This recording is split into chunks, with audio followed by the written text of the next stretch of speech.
Je vous ai invité pour avoir votre regard sur ce que le télétravail est aujourd'hui en train de provoquer dans le management. Alors pourquoi cette question à vous, François Aubry? Précisément parce que vous représentez le syndicat des cadres et des agents de maîtrise. Je dirais que c'est un sujet de société, que les mentalités vis-à-vis du télétravail, de ce qu'on appelle le télétravail, évoluent beaucoup en ce moment. Ce qui ne me convient pas, c'est les facilités de langage que beaucoup emploient autour d'un sujet qui me paraît être un sujet grave. C'est le fait qu'on est poussé pour des questions conjoncturelles et sanitaires à aujourd'hui exercer notre activité à domicile. Beaucoup de gens sont dans ce cas, que ça pose tout un tas de problèmes. Moi, je n'ai pas de jugement de valeur sur le fait de dire si c'est mieux ou si c'est moins bien de travailler chez soi. J'allais dire, d'une certaine façon, ça ne me regarde pas que moi, ça regarde les gens qui sont concernés par cette situation-là. Ce qui, par contre, me regarde, c'est de travailler sur les garanties collectives à donner à ces personnes qu'on renvoie comme ça, pratiquement du jour au lendemain, à travailler chez eux. Et c'est de m'interroger, ça aussi, c'est mon sujet, de m'interroger sur ce en quoi ça modifie un certain nombre de règles, d'habitudes extrêmement structurantes pour la société.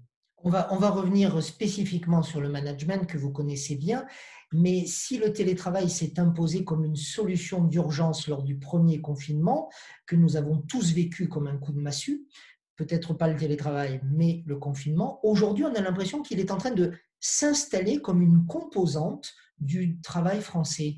Ce qui aujourd'hui n'est pas ambigu, c'est la communication du gouvernement. Elle dit tous les postes qui sont télétravaillables doivent être télétravaillés à 100%. Mais moi, je conteste cette notion-là, cette notion de poste télétravaillable. C'est pas parce qu'on travaille devant un ordinateur qu'on a un poste de travail qui est 100% télétravaillable. C'est beaucoup plus complexe que ça. Aujourd'hui, tout le monde travaille devant un écran, absolument tout le monde. Même un ouvrier dans une usine de l'industrie chimique travaille la quasi-totalité de son poste devant un écran.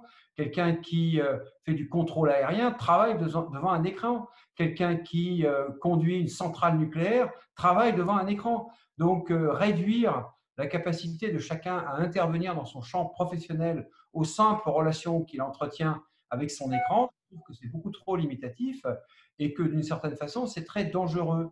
Après, il y a tout un tas de questions qui se posent. Vous savez, nous aussi, nous avons fait des enquêtes. Il y a des gens pour qui éviter la contrainte d'une heure à une heure et demie de transport une ou deux fois par jour, eh bien, c'est quelque chose de particulièrement appréciable. Et moi, je dis qu'il faut s'intéresser aussi à ces problématiques-là, mais qu'on ne règle pas les problèmes de surconcentration dans les métropoles comme une solution qui paraît d'évidence uniquement en venant au télétravail. Non, ça n'est pas si simple. François Amril, par rapport au télétravail, on a aussi la question du management qui, par définition, évolue, puisque les managers eux-mêmes sont derrière leurs écrans, éloignés, voire isolés parfois. Est-ce que la confédération que vous représentez a une prise de position là-dessus? Oui, on a un certain nombre de positions et c'est bien normal puisque CFE-CGC, qui est le syndicat des techniciens, agents de maîtrise et cadres, a quelque chose à dire sur la question du commandement, de l'encadrement, de l'évaluation des objectifs euh, pour l'ensemble des salariés qu'on représente, qu'ils soient en situation d'être évalués ou en situation d'évaluer les autres. Et la question justement du télétravail, qui pour nous reste un outil qu'on propose aux individus, aux personnes, et qu'ils ont le libre choix d'accepter ou de ne pas accepter, c'est un outil qui peut rendre plus pratique la pratique de son travail. Mais indépendamment de cela, il y a effectivement la nécessité de retravailler dès l'instant qu'on travaille à distance sur les objectifs que l'on fixe, quels sont les moyens pour les réaliser, comment on accède aux différentes ressources nécessaires à atteindre ces objectifs. Et j'entends par ressources tous les contacts, bien entendu. Une organisation de travail, c'est un collectif. Et nous savons très, très bien, parce que justement, un membre de l'encadrement est quelqu'un qui définit pour partie, pas en totalité, mais qui définit sa mission comme étant liée à sa capacité à valoriser un collectif de travail. Donc, dès l'instant que le collectif de travail est exposé, la question se pose de savoir effectivement comment on redéfinit le cadre et les objectifs dans lesquels on travaille.